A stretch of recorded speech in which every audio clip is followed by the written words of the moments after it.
Greetings everyone. Today I will be delivering my lecturate on China and the relationship. So first let's talk about the geography of China. China is the fourth largest country according to area and the most populous country after India. India shares second largest border with China and this makes China as the most important country for India. Now the relationship of China and India in past years. Both the countries have shared the cordial relationship for more than 2000 years.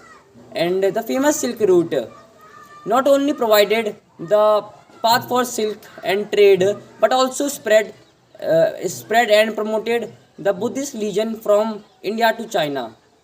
The modern relationship between both the countries started in 1950 when India was one of the first nations to recognize the People's Republic of China as the legitimate government of China.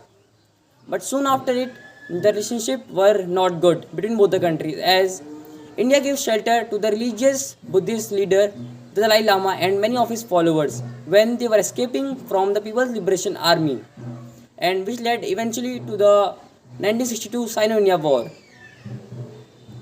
Now let's talk about the importance of China in economic terms. As China is the one of the largest trade partner of India, and but we are in trade deficit with China. What does trade deficit mean? Trade deficit means that we are importing more than we are exporting to China. So it is important that we also have to export more to China so as to make our economic growth. Now let's talk about the strategic importance of China to India.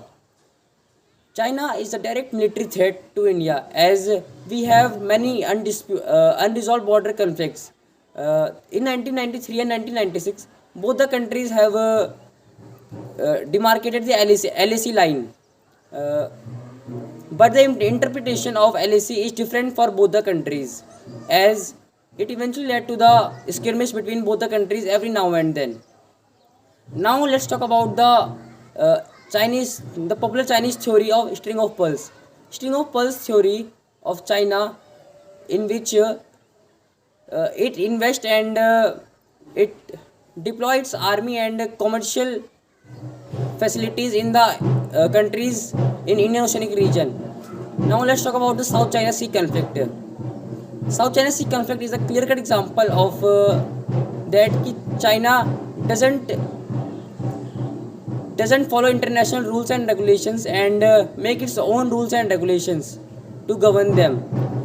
In South China Sea, every country near coastal region have 200 nautical miles till there they can excavate their resources and use the resources of 200 nautical miles. But China claim that whole South China Sea is theirs and create a dominance over South China Sea. But we can learn from China. As China is a superpower and is a global emerging economy, we can learn a lot from China. As we can see that in the Olympics, there is no direct competition for China, and China earned the many medals and most of the medals in Olympics because the infrastructure and ecosystem of China is very good. So we can learn from that. Now conclusion.